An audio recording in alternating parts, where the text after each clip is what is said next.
যুক্তরাজ্যে দীর্ঘ ৪ মাস চিকিৎসা শেষে দেশে ফিরলেন বিএনপি চেয়ারপারসন বেগম খালেদা জিয়া। সঙ্গে আছেন দুই পুত্রবধূ জুবাইদা রহমান ও সৈয়দা শামিলা রহমান। বিমানবন্দরে তাদের স্বাগত জানান বিএনপি মহাসচিব মির্জা ফখরুল ইসলাম সহ দলের সিনিয়র নেতারা। প্রিয় নেত্রীকে অভ্যর্থনা জানাতে রাস্তার দুপাশে অবস্থান নেন হাজারো নেতাকর্মী। হুমায়ুন কবিরের প্রতিবেদন। উন্নত চিকিৎসার জন্য গেল ৭ জানুয়ারি যুক্তরাজ্যে যান সাবেক প্রধানমন্ত্রী বিএনপি চেয়ারপারসন বেগম খালেদা জিয়া। দেশটিতে দীর্ঘ ৪ মাস চিকিৎসা শেষে দেশে ফেরেন বিএনপি চেয়ারপারসন। সঙ্গে আছেন দুই পুত্রবধূ জুবাইদা রহমান ও সৈয়দা শামিলা রহমান।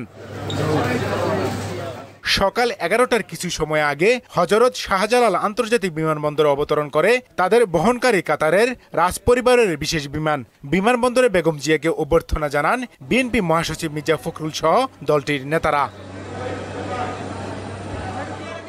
এর আগে বিমানবন্দরে প্রবেশের আগে সাংবাদিকদের সঙ্গে আলাপকালে মির্জা ফখরুল বলেন, খালেদা জিয়া ফিরে আসা গণতন্ত্রের উত্তরণের পথ সহজ হবে। গণতন্ত্রের উত্তরণের যে সময়টুকু, এই সময়ে তার উপস্থিতি আমাদের দেশের জন্যে, জনগণের জন্য একটা অত্যন্ত উল্লেখযোগ্য দিক। আমরা মনে করি যে বেগম খালেদা জিয়ার এই উপস্থিতি, তার দেশে ফিরে আসা, এটা আমাদের গণতন্ত্রের উত্তরণের পথকে আরো সহজ করবে। বিমানবন্দরে বেগম জিয়াকে স্বাগত জানাতে এসে নিজেদের উচ্ছ্বাস ধরে রাখতে পারেননি বিএনপি নেতারা। এবার তাদের আশা খুব শীঘ্রই ফিরবেন তারেক রহমান। তিনি অনেকটা সুস্থ হয়ে আজকে দেশে ফিরছেন, আমরা তার অপেক্ষায় রয়েছি।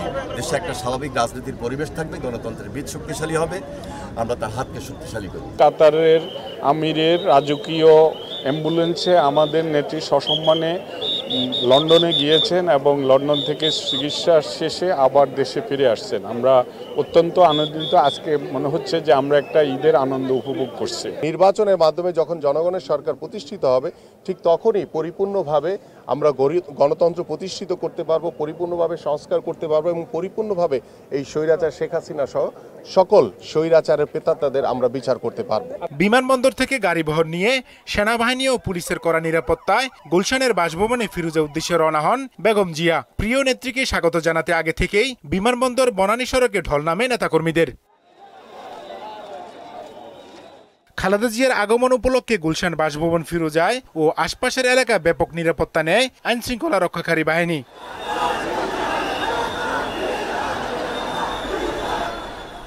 হুমায়ুন কবির, মোহনা সংবাদ, ঢাকা।